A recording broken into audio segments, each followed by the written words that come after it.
Arrête de courir une seconde. Ce poids dans ta poitrine, cette fatigue qui ne part pas même après le repos, ce malaise qui revient quand tout devient silencieux, ce ne sont pas des détails à étouffer encore une fois. Tu as rempli tes journées pour ne pas regarder ce que ton cœur sait déjà. Tu as appelé cela prudence, manque de temps, confusion, mauvais moment. Moi, je vois le vrai nom de ce délai. Tu as peur de lâcher ce qui t'abîme parce que tu ne sais pas encore ce que je placerai dans tes mains ensuite. J'ai frappé à la porte de ton attention par une parole entendue au bon moment, par un projet qui s'est fermé, par une paix étrange devant une décision simple, par cette pensée insistante qui te ramenait vers moi. Tu as cru à une coïncidence, puis à une émotion passagère. Tu as attendu un signe plus bruyant. Pendant ce temps, je continuais à t'appeler dans les choses ordinaires, là où tu regardais sans voir. Mon dernier appel ne vient pas pour t'écraser. Il vient couper le bruit avant que tu t'habitues à vivre loin de ce que je prépare. Reste jusqu'au bout de ce message. C'est important, non parce que chaque mot serait magique, mais parce qu'une vérité que tu évites depuis longtemps va toucher l'endroit précis que tu protèges. Ne laisse pas la hâte décider à ta place cette fois. Laisse ton cœur se calmer. Il n'a pas besoin de produire une émotion parfaite. Il a seulement besoin d'arrêter de fuir. Écris dans les commentaires cette phrase simple. Seigneur, je reconnais ta voix et je reviens vers toi. Fais-le sans chercher une formule plus belle. Cette phrase brise le premier silence entre ton intention et ton action. Elle ne sert pas à impressionner quelqu'un. Elle marque le moment où tu cesses de traiter mon appel comme une pensée parmi tant d'autres. Tu m'as demandé de te montrer le chemin, mais tu as rejeté les premières étapes parce qu'elles semblaient trop petites. Tu attendais une porte immense alors que je te demandais de ranger ce qui était en désordre. Tu voulais une réponse sur ton avenir, et je ramenais ton attention vers une parole donnée que tu n'avais pas tenue. Tu réclamais de la clarté, mais tu gardais près de toi une habitude qui brouillait tout. La lumière n'était pas absente. Tu voulais qu'elle éclaire loin sans accepter qu'elle révèle d'abord ce qui se trouvait à tes pieds. Je ne te condamne pas pour les fois où tu n'as pas compris. Je connais les blessures qui ont rendu ta confiance difficile. Je sais combien de promesses humaines ont été faites puis abandonnées. Je sais aussi comment tu as appris à te protéger en doutant de tout, même du bien. Pourtant, la protection qui t'a aidé à survivre est devenue une prison. Elle empêche désormais l'amour d'entrer, la correction de porter du fruit et la paix de s'installer. Je viens ouvrir cette porte de l'intérieur, mais ta main doit quitter le verrou. Mon appel a pris plusieurs formes. Une gêne au milieu d'une conversation où tu allais trop loin. Le besoin soudain de demander pardon. Une lassitude devant ce qui autrefois nourrissait ton orgueil. Le désir de reprendre une prière abandonnée. Le nom d'une personne revenue dans ta mémoire sans colère, seulement avec le sentiment qu'une chose devait être réparée. Tu as parfois senti tout cela dans la même semaine. Tu as continué comme si ton âme pouvait attendre indéfiniment. Elle ne peut pas vivre longtemps avec ce double langage. Tes lèvres demandent la paix tandis que tes choix entretiennent le tumulte. Tu dis vouloir avancer, puis tu retournes chaque soir vers ce qui te vide. Tu demandes une relation saine, mais tu gardes un lien qui te rabaisse et que tu excuses par peur de la solitude. Tu demandes une occasion nouvelle, mais tu refuses la discipline discrète qui te rendrait prêt. Je ne vais pas appeler bénédiction ce qui te détruit lentement. Mon amour ne flatte pas tes chaînes. Ce dernier appel signifie que le temps de négocier avec l'évidence doit cesser. Il ne signifie pas que ma patience s'est changée en cruauté. Il signifie que certaines saisons ne restent pas ouvertes pendant que tu hésites sans fin. Une porte peut se fermer non parce que je t'ai oublié, mais parce que je refuse de laisser ton indécision devenir ta demeure. Quand je te demande de bouger, je ne te demande pas toujours un geste spectaculaire. Parfois, obéir consiste à envoyer un message honnête, annuler un rendez-vous dangereux, jeter ce qui nourrit une dépendance ou dormir au lieu de t'épuiser pour prouver ta valeur. Tu as cherché ma voix dans le tonnerre alors qu'elle se trouvait dans la vérité que tu connaissais déjà. Ne mens pas. Ne rends pas le mal pour le mal. Ne promets pas ce que tu ne tiendras pas. Ne reste pas à une table où ton âme doit se rapetisser pour être acceptée. Ne transforme pas une attente en excuse pour ne rien faire. Prends soin de ce qui t'a été confié. Pardonne sans rouvrir la porte à la violence. Aime sans te livrer à la manipulation. Ces directions ne changent pas selon ton humeur. Je vois le moment où tu fermes les yeux le soir et où le même souvenir remonte. Tu le repousses, tu prends ton téléphone, tu cherches du bruit. Le souvenir revient parce qu'une partie de toi attend encore d'être reconnue. Tu ne guériras pas en prétendant que rien ne s'est passé. Apporte-moi ce qui a été brisé avec des mots simples. Nommer ta douleur ne donne pas la victoire à celui qui t'a blessé. Cela retire à cette douleur le pouvoir d'agir dans l'ombre. Tu as confondu le pardon avec l'obligation de faire confiance à nouveau. Je ne t'ai jamais demandé d'appeler sécurité ce qui reste dangereux. Pardonner libère ton cœur du désir de vengeance. La confiance, elle, se reconstruit avec la vérité, le temps et des actes cohérents. Tu peux remettre une personne entre mes mains et garder une limite ferme.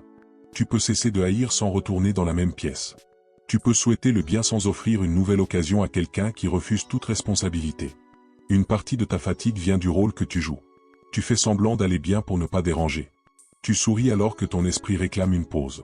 Tu réponds oui par peur de décevoir, puis tu rentres avec du ressentiment.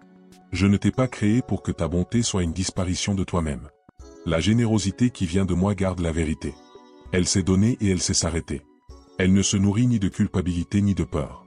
Regarde les fruits de ce que tu appelles une direction. Ce qui vient de moi peut te demander du courage, mais ne t'ordonne pas de trahir ce qui est juste. Ce qui vient de moi peut bousculer ton confort, mais ne nourrit pas la haine, le mépris ou le mensonge. Une impulsion qui exige une décision immédiate sous la panique mérite d'être examinée. Une voix qui te répète que tu ne vaux rien ne porte pas mon caractère. Ma correction est précise. Elle montre une action à changer. L'accusation vague te couvre de honte et te laisse sans chemin. Je ne te demande pas de voir un signe dans chaque numéro, chaque chanson ou chaque hasard. Je t'ai aussi donné le bon sens, la patience, la capacité de demander conseil et d'observer les conséquences. La foi n'est pas une permission de fuir la réalité. Elle t'apprend à la regarder avec une lumière plus honnête. Si une décision engage ta sécurité, ta santé, tes ressources ou celles d'une autre personne, prends le temps de vérifier. Ma paix ne craint pas la vérité. Tu veux parfois une confirmation parce que la première réponse ne te plaît pas. Tu redemandes sous une autre forme, tu changes de conseil, tu cherches quelqu'un qui approuvera ce que tu as déjà décidé. Puis tu appelles cela discernement. Sois vrai devant moi. Reconnais le désir qui parle plus fort que la sagesse. Je ne me fâche pas devant ton honnêteté. Je peux travailler avec un cœur qui avoue son attachement. Le mensonge entretenu ferme l'espace où la guérison devrait commencer. Il existe une paix qui n'a rien à voir avec la facilité. Elle peut apparaître au moment où tu mets fin à une situation confortable mais fausse. Tes mains tremblent, ton avenir semble moins prévisible, pourtant quelque chose en toi cesse de se diviser. Cette unité intérieure compte. Elle ne garantit pas l'absence de difficultés. Elle indique souvent que tu n'es plus en guerre contre ta conscience. La bonne route peut être exigeante et rendre ton sommeil plus calme. Je t'ai déjà montré cette différence. Après certaines décisions, tu as senti un soulagement propre, sans besoin de convaincre qui que ce soit. Après d'autres, tu as préparé de longues explications avant même que quelqu'un ne te demande quoi que ce soit. Tu défendais ton choix parce qu'au fond tu savais qu'il reposait sur une peur. Je ne te rappelle pas cela pour te humilier. Je le rappelle afin que tu reconnaisses mieux la prochaine bifurcation. Ne prends pas mon silence pour une absence. Il y a des périodes où je réduis le bruit parce que ta maturité ne peut pas dépendre d'une sensation constante. Tu connais déjà assez de vérité pour accomplir le prochain geste. Faire le bien seulement lorsque tu te sens porté te laisse fragile. La fidélité grandit dans les matins ordinaires, quand rien ne semble spécial, quand personne n'applaudit, quand le résultat tarde encore. Commence par ce que tes mains peuvent faire aujourd'hui. Nettoie l'espace que tu as laissé se dégrader. Réponds avec respect à la personne que tu évites. Mets sur papier ce que tu dois réellement, ce que tu dépenses et ce que tu peux arrêter. Bois de l'eau, mange, repose ton corps. Ouvre le document que tu repousses depuis des semaines et travaille un peu. La vie spirituelle ne méprise pas ses gestes. L'ordre extérieur ne sauve pas ton âme, mais il peut réduire le brouillard qui cache tes responsabilités. Tu as attendu de te sentir prêt. Ce sentiment ne viendra peut-être pas avant le premier pas. Le courage se présente souvent après l'action, pas avant. Ta voix peut trembler quand tu dis la vérité. Tes jambes peuvent sembler lourdes quand tu quittes un lieu qui t'a retenu trop longtemps. Avance avec cette faiblesse. Je ne mesure pas ton obéissance à l'absence de peur. Je regarde la direction que tu choisis pendant que la peur parle encore. Certains liens doivent changer. Tu le sais depuis longtemps. Chaque échange te laisse plus confus, plus coupable, plus loin de tes valeurs. On te donne juste assez d'affection pour garder ton espoir, puis on retire le respect dès que tu poses une limite. Tu appelles patience ce qui est devenu abandon de toi. Je t'appelle à sortir de ce cycle. Ne cherche pas une dernière preuve spectaculaire. Le schéma répété est déjà une preuve. Tu n'as pas besoin de détester cette personne pour partir. Tu n'as pas besoin de raconter toute l'histoire à tout le monde. Tu n'as pas besoin d'obtenir son accord pour protéger ce que je reconstruis en toi. Parle avec clarté, cherche de l'aide sur si la situation présente un danger, garde les preuves nécessaires et ne reste pas seul face à la menace. La foi ne te demande pas de te mettre en péril pour paraître loyal. D'autres liens ne doivent pas être coupés, mais guéris. Ton orgueil préfère parfois le silence à une conversation humble. Tu as interprété une maladresse comme un rejet définitif. Tu as laissé plusieurs jours devenir plusieurs mois. Là, mon appel n'est pas de fuir. Il est de revenir avec des mots propres, sans accusation générale. Dis ce que tu as ressenti, reconnais ta part, écoute ce que tu n'avais pas voulu entendre. La paix demande parfois une limite. Elle demande parfois une chaise et du temps. Le discernement devient plus net quand tu cesses de donner le même nom à toutes les situations. Une porte fermée n'est pas toujours une attaque. Un retard n'est pas toujours un refus. Une émotion forte n'est pas toujours une confirmation. Un conseil agréable n'est pas toujours un conseil sage. Une difficulté n'est pas toujours le signe que tu t'es trompé. Observe le fruit, la vérité, la durée, l'effet sur ton caractère. Je ne te pousse pas à vivre dans une superstition nerveuse. Si tu veux apprendre à reconnaître ces traces simples sans confondre la foi avec l'imagination, le livre numérique Comment reconnaître les signes de Dieu au quotidien se trouve dans le lien du commentaire épinglé. Prends-le comme un appui pour mettre de l'ordre dans ce que tu observes, puis reviens toujours à la vérité, à la prière et à des décisions responsables. Tu as demandé une nouvelle saison, mais tu portes encore les règles de l'ancienne. Là-bas, il fallait peut-être lutter pour être entendu. Ici, tu peux parler sans crier. Là-bas, chaque erreur servait contre toi. Ici, tu peux apprendre. Pourtant ton corps reste en alerte, prêt à se défendre même devant la douceur. Ne sabote pas un lieu sain parce qu'il ne ressemble pas au chaos auquel tu t'étais habitué. Le calme peut sembler vide quand la tension a longtemps été ta norme. Il y a en toi une colère que tu présentes comme de la force. Elle t'a empêché de t'effondrer. Je le sais. Maintenant elle brûle aussi ceux qui ne t'ont rien fait. Elle transforme une remarque en combat, une attente en offense, une erreur en trahison. Dépose-la avant qu'elle détruise ce que tu avais demandé. La vraie force n'a pas besoin de blesser pour prouver qu'elle existe. Elle sait interrompre une réaction, respirer, revenir plus tard avec des mots qui ne laissent pas de ruine. Tu n'es pas obligé de répondre pendant que ton cœur s'emballe. Éloigne-toi quelques minutes si cela est possible et sûr. N'écris pas le message destiné à punir. Ne publie pas la phrase qui expose une intimité. Ne transforme pas ta douleur du moment en décision permanente. Attends que ton corps retrouve un peu de calme. Tu verras mieux ce qui doit être dit et ce qui cherchait seulement à faire mal. Mon appel touche aussi ta manière de te parler. Tu répètes des insultes reçues autrefois comme si elles étaient ton identité. Tu appelles réalisme le fait de prévoir ton échec. Tu réduis chaque progrès parce qu'il n'est pas parfait. Je ne t'ai pas donné cette voix qui te piétine. Reconnais tes erreurs, oui. Répare ce qui peut l'être. Mais ne construis pas une maison dans la honte. Elle ne produit pas la sainteté. Elle produit le secret, la peur et la répétition. La responsabilité dit, j'ai fait du mal, je vais dire la vérité et changer. La honte dit, je suis seulement mauvais, je dois me cacher. L'une ouvre un chemin. L'autre ferme les rideaux. Quand tu tombes, viens à la lumière plus vite. Ne passe pas des jours à préparer une version acceptable de ce qui s'est produit. Je connais déjà la part que tu embellis et celle que tu exagères contre toi. Apporte les faits. Ma grâce ne dépend pas de ta capacité à bien raconter ta chute. Fais maintenant une prière simple, sans chercher un ton particulier. Père, enlève de moi le besoin de fuir, montre ce que je dois quitter, donne-moi la force d'obéir dans les petites choses et garde mon cœur dans la vérité. Prononce ces mots lentement. Laisse une pause après chacun. Si une résistance apparaît, ne la couvre pas. Présente-la aussi. Je ne demande pas une performance. Je demande une place réelle. Tu crois parfois que prier consiste à me convaincre. Je ne suis pas un juge distrait qu'il faut fatiguer par des répétitions. La prière change l'espace intérieur où tu prends tes décisions. Elle ralentit l'impulsion, expose le désir caché, rappelle ce qui compte et te rend disponible à une réponse différente de celle que tu avais préparée. Parle, puis garde assez de silence pour que ta propre agitation cesse de faire tout le bruit. Ne donne pas à chaque pensée silencieuse mon nom. Une pensée peut venir de ta peur, de ton souvenir, de ta colère, de ton désir ou d'une phrase entendue plus tôt. Examine-la. Elle doit pouvoir supporter la lumière. Elle ne doit pas contredire l'amour, la vérité et la justice. Elle ne doit pas te conduire à contrôler la vie d'une autre personne. Je guide tes pas. Je ne t'autorise pas à imposer tes suppositions comme des ordres divins. Quand tu crois recevoir une direction qui concerne quelqu'un d'autre, commence par vérifier ce qu'elle change en toi. Elle peut t'appeler à prier, à servir, à demander pardon ou à poser une limite.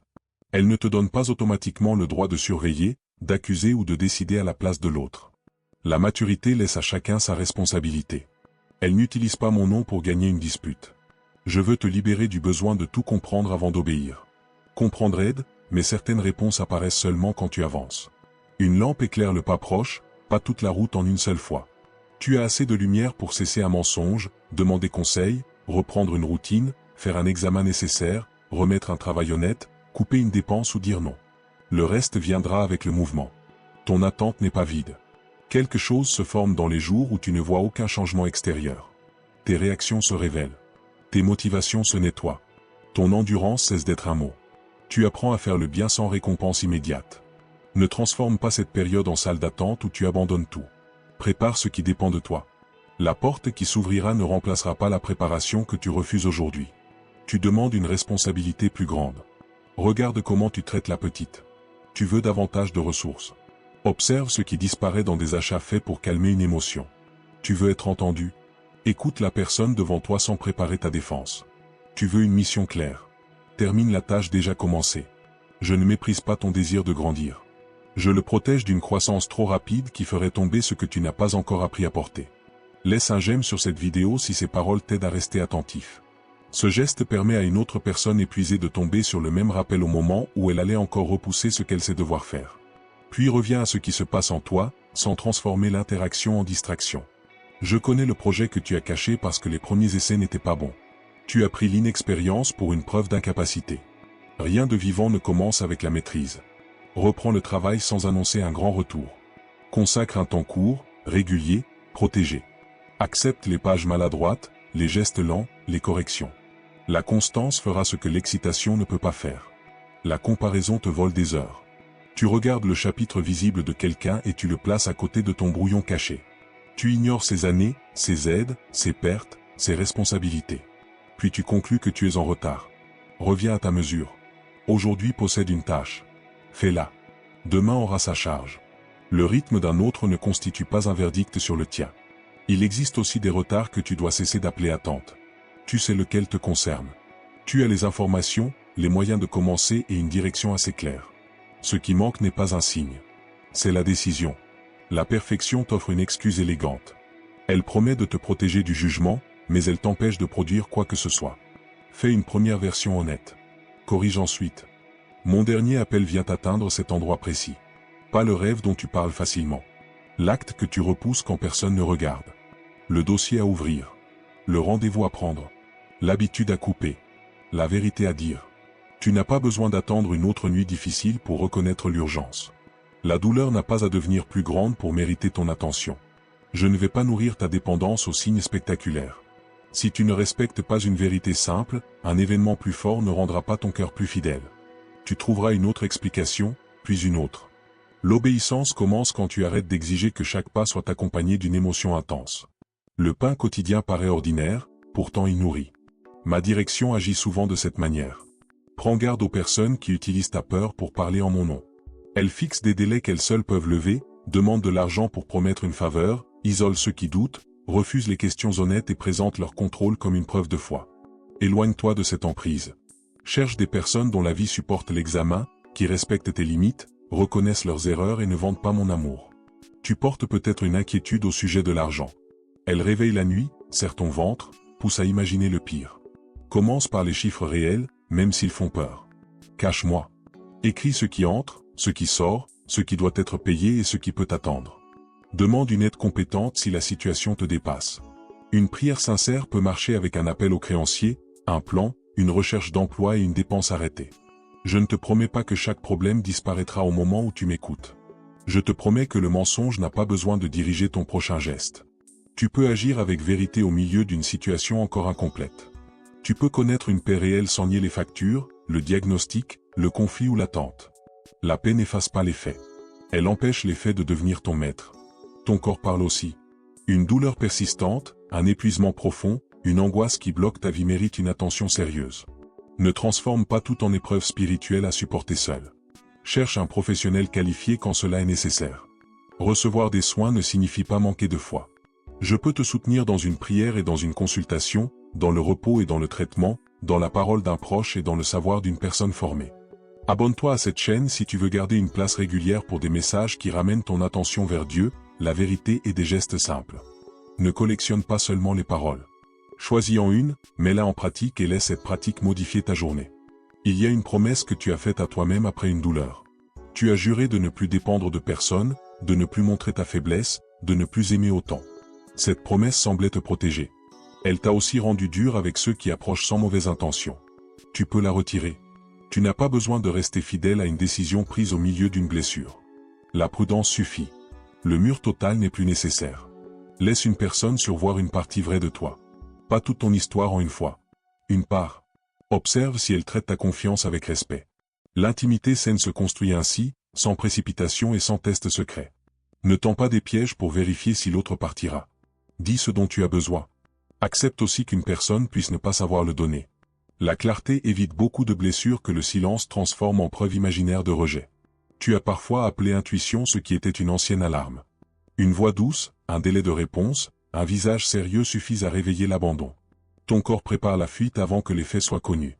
Apprends à dire intérieurement, ceci ressemble à mon passé, mais ce moment n'est pas encore mon passé. Vérifie. Attends. Demande une précision sans accusation. Cette seconde de recul peut sauver une relation et protéger ta paix. Mon appel ne t'arrache pas à ta responsabilité envers les autres. Il t'en libère d'une version fausse. Tu ne peux pas porter les émotions de tout le monde. Tu peux être respectueux sans empêcher chaque déception. Tu peux choisir une route juste même si quelqu'un préfère l'ancienne version de toi, celle qui disait toujours oui. Leur inconfort ne prouve pas ta faute. Examine ta manière, corrige la dureté s'il y en a, puis garde la limite nécessaire. Une limite n'est pas une punition. Elle explique ce que tu feras pour rester dans la vérité. Elle ne cherche pas à contrôler la réaction de l'autre.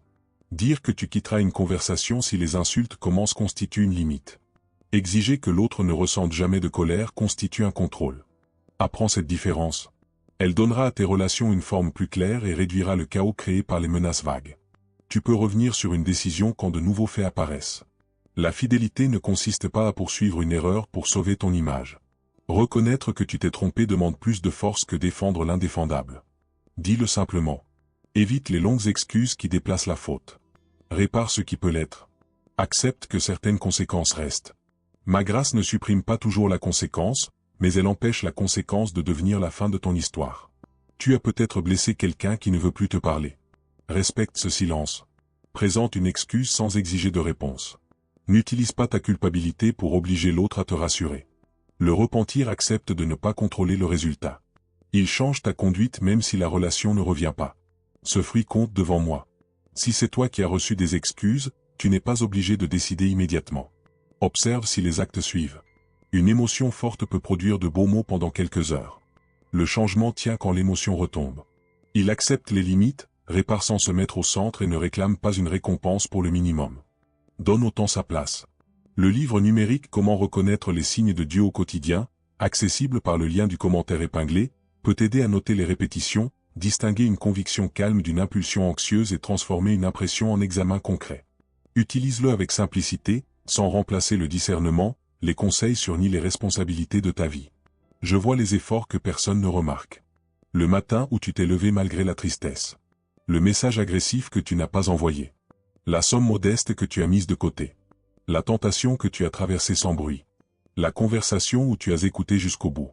Tu pensais que ces gestes étaient trop petits pour compter. Ils forment pourtant une nouvelle manière de vivre. Continue à les protéger. Ne cherche pas à devenir une autre personne en une nuit. Cherche à être vrai dans la prochaine heure. Une transformation durable possède souvent un rythme discret. Elle revient après une faute, reprend le lendemain, ajuste ce qui ne fonctionne pas. L'exigence de tout changer d'un coup crée une montée rapide puis un abandon. Choisis une fidélité que ton quotidien peut porter. Prépare ton environnement pour soutenir cette fidélité. Éloigne l'application qui te vole le sommeil. Place ce dont tu as besoin à portée de main. Dis à une personne fiable ce que tu essaies de changer. Évite le lieu qui rend la rechute presque certaine. Ne compte pas seulement sur ta volonté au moment le plus faible. La sagesse décide avant la tentation. Lorsque tu tombes, étudie le chemin qui a précédé la chute. Il y avait peut-être de la fatigue, de l'isolement, une dispute, un paiement reçu, une soirée vide, une pensée de rejet. Ce détail n'excuse pas l'acte, mais il révèle l'endroit où une protection peut être ajoutée. La repentance ne se contente pas de regretter. Elle change l'accès, le rythme, les habitudes et parfois les fréquentations. Ne cache pas une dépendance derrière des mots spirituels. Si elle domine tes choix, prends ton argent, détruis ta santé ou mets d'autres personnes en danger, demande une aide adaptée. La honte veut te garder seul. La vérité construit une équipe autour de ta guérison. Tu peux avoir besoin d'un proche, d'un groupe, d'un médecin, d'un thérapeute ou d'un service d'urgence selon la situation. Chercher cette aide peut être le geste d'obéissance que tu repoussais. Tu ne perds pas ta valeur lorsque tu reconnais une faiblesse. Tu cesses seulement de lui permettre de travailler sans témoin. Ce qui est exposé peut être soigné, limité, accompagné. Ce qui reste caché grandit avec les excuses. Ouvre une fenêtre aujourd'hui. Une seule conversation honnête peut interrompre des mois de répétition. Partage cette vidéo avec une personne précise si son nom t'est venu sans que tu aies besoin de le forcer. Ne lui envoie pas un reproche déguisé. Ajoute seulement quelques mots respectueux pour dire que ce message t'a aussi repris et encouragé.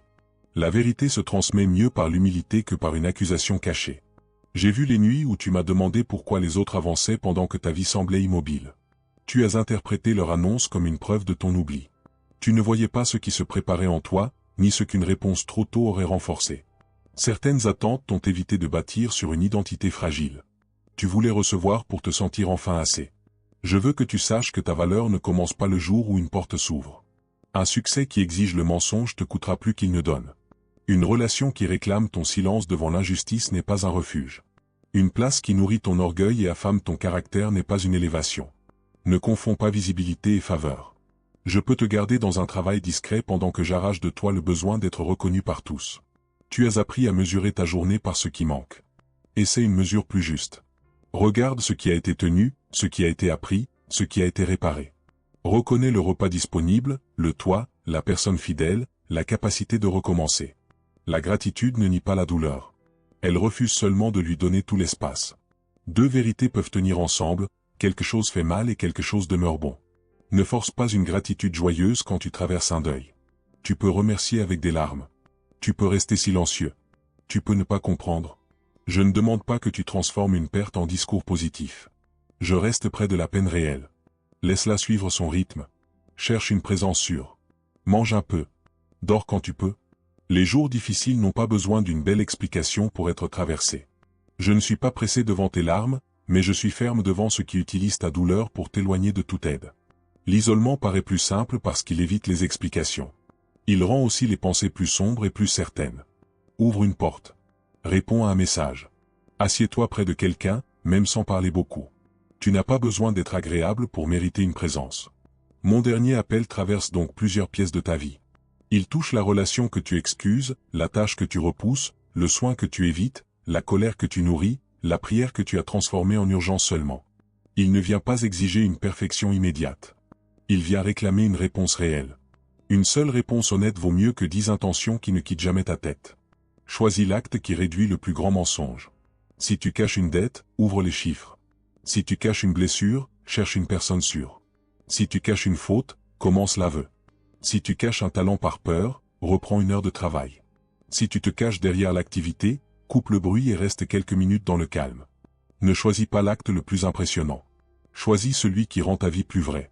Tu sentiras peut-être une résistance juste après cette décision. Elle dira que demain sera plus pratique, que ton état n'est pas idéal, qu'un petit délai ne changera rien. Tu connais cette voix. Elle a déjà transformé de petits délais en longues saisons. Ne débat pas avec elle pendant une heure. Fais le premier geste en moins de temps qu'il ne faut pour construire une excuse. Ouvre le contact. Écris la première ligne. Pose l'objet loin de toi. Mets le rendez-vous dans le calendrier. Verse une petite somme. Ferme l'écran. Demande à quelqu'un de rester près de toi. Chaque geste coupe une partie du pouvoir de l'évitement. Après cela, la suite devient plus concrète. Tu n'auras pas tout réglé, mais tu auras cessé d'appeler immobilité une attente spirituelle. Ne cherche pas une sensation parfaite après avoir obéi. Tu peux ressentir du manque après avoir quitté une relation mauvaise. Tu peux douter après avoir dit la vérité. Tu peux pleurer après avoir posé une limite juste. Une émotion douloureuse ne rend pas automatiquement la décision mauvaise. Ton système intérieur s'adapte à une nouvelle manière de vivre. Donne-lui du temps sans retourner immédiatement vers l'ancienne prison. Garde près de toi les raisons écrites pendant que ta pensée est claire. Note les faits, pas seulement les sentiments. Relis les paroles prononcées, les promesses brisées, les conséquences, les valeurs que tu veux protéger. Quand la solitude embellira le passé, ces lignes te rendront la mémoire. La nostalgie choisit souvent les quelques moments doux et cache le prix payé entre eux. Je restaure aussi ta capacité à espérer sans perdre ton jugement. L'espoir sain ne nie pas l'épreuve. Il laisse une possibilité à la croissance, mais il ne remet pas sa sécurité entre les mains d'une promesse vide. Il avance lentement, observe, garde des appuis. Tu peux croire au changement et demander qu'il devienne visible avant de redonner l'accès. Ta bonté n'est pas mesurée par la quantité de douleur que tu acceptes. Ton amour n'est pas plus pur parce qu'il tolère l'humiliation. Je t'appelle à aimer ton prochain, pas à devenir le terrain où sa violence se répète. S'il existe une menace immédiate, va vers un lieu sûr et contacte les services compétents. Ne reste pas pour prouver une fois que je ne t'ai pas demandé. Il y a peut-être autour de toi des personnes qui ne comprendront pas ton changement. Elles diront que tu es devenu distant quand tu cesses d'être disponible à toute heure. Elles appelleront orgueil le fait que tu refuses une plaisanterie blessante. Elles regretteront ta version épuisée parce qu'elle leur convenait. Écoute les critiques honnêtes, mais ne retourne pas dans le désordre pour retrouver une approbation. Ceux qui t'aiment vraiment peuvent avoir besoin d'un temps d'ajustement. Laisse-leur ce temps. Explique sans prêcher. Montre par ta constance que ta limite ne cache pas une vengeance. Reconnais quand ton nouveau langage devient dur. La guérison peut parfois balancer trop loin avant de trouver une position stable. Corrige sans abandonner le progrès. Je travaille aussi dans ta manière de recevoir une correction. Tu as vécu certaines remarques comme une menace totale. Ton esprit entendait tu as fait une erreur et traduisait tu ne mérites plus d'être aimé. Sépare les deux. Une faute concerne un acte.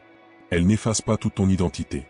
Écoute ce qui est vrai, rejette l'humiliation inutile, remercie pour la précision et ajuste ce qui doit l'être. Tu n'as pas besoin de gagner chaque discussion. Certaines réponses coûtent plus de paix qu'elles n'apportent de vérité. Dis ce qui doit être dit, puis arrête lorsque l'échange devient un cercle. Le silence peut être une fuite, mais il peut aussi être une limite sage. La différence se voit dans ton intention. Tu fuis quand tu refuses toute responsabilité. Tu te protèges quand tu as été clair et que l'autre cherche seulement à te tirer dans le chaos. Je t'appelle à une parole plus lente. Ne répète pas une information intime parce qu'elle te donne une place dans une conversation. Ne transforme pas le malheur de quelqu'un en divertissement. Ne donne pas comme certains ce que tu n'as pas vérifié. Une réputation peut être blessée en quelques secondes et demander des années pour se relever. Si tu as transmis une chose fausse, corrige-la auprès des mêmes personnes. Observe ta manière de traiter la personne qui te sert, celle qui se trompe, celle qui apprend plus lentement, celle dont tu n'as pas besoin. Ton caractère apparaît là. Les grands discours ne compensent pas le mépris quotidien. Répare ce ton. Regarde dans les yeux. Remercie. Paie ce qui est juste. Rends ce qui ne t'appartient pas. La foi prend une forme concrète dans ses détails. Il reste encore une pièce que tu évites. Tu y ranges les désirs que tu juges trop simples ou trop grands. Tu crains que me les confier signifie les perdre. Alors tu pries autour d'eux sans les nommer. Dis la vérité. Tu veux être aimé. Tu veux créer. Tu veux partir. Tu veux rester. Tu veux une famille, du repos, une chance, une réparation. Je ne suis pas menacé par ton désir. Je veux seulement qu'il cesse de te gouverner en secret. Un désir présenté peut être examiné.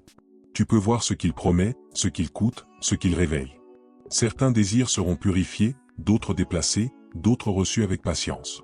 Tant qu'ils restent cachés, ils prennent la voie d'une nécessité. Tu commences à croire que tu ne peux pas vivre sans leur accomplissement. C'est là que l'attachement devient un maître. Je ne retire pas la beauté de ce que tu espères. Je retire le pouvoir que cet espoir exerce sur ta dignité. Tu peux vouloir une réponse sans te perdre dans l'attente.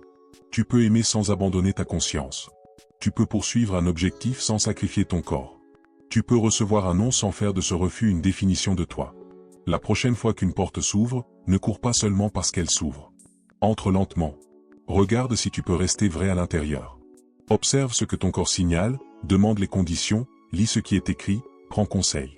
Une occasion saine n'a pas besoin de cacher son prix. Si l'on t'empêche de réfléchir par une pression artificielle, recule assez pour retrouver ta liberté. Tu remarqueras bientôt que ma direction ne t'a jamais demandé de devenir moins vrai. Elle coupe ce qui divise, simplifie ce qui était rempli de doubles promesses et ramène ton oui vers les choses que tu peux réellement porter. Cette simplicité pourra décevoir ceux qui profitaient de ta confusion. Elle donnera de la place à ce que tu négligeais depuis trop longtemps. Reviens maintenant à la première chose qui t'a traversé lorsque ces paroles ont commencé. Pas à la plus noble, ni à celle que tu pourrais raconter facilement.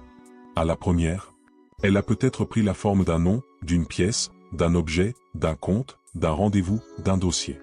Ne l'analyse pas jusqu'à la rendre vague. Pose-la devant toi avec ses détails concrets. Écris sur une feuille ce qui doit changer, pourquoi cela doit changer et quel geste est possible aujourd'hui. 3 phrases irrégulières suffisent. Ne transforme pas cette feuille en projet parfait. Elle sert à empêcher ton esprit de déplacer encore la cible. Garde-la là où tu la verras. Lorsque l'excuse reviendra, tu n'auras pas besoin de reconstruire toute la décision. Je ne te demande pas de porter seul ce qui exige plusieurs mains. Identifie la première personne sûre, compétente ou responsable. Prépare ce que tu dois lui dire. Retire les détails qui servent seulement à te défendre. Garde les faits importants. Demande une aide précise. Une demande précise donne à l'autre une vraie possibilité de répondre. Ton histoire ne change pas par une émotion unique. Elle change lorsque la vérité répétée devient une habitude, lorsque l'habitude façonne un choix, lorsque ce choix tient même un jour ordinaire.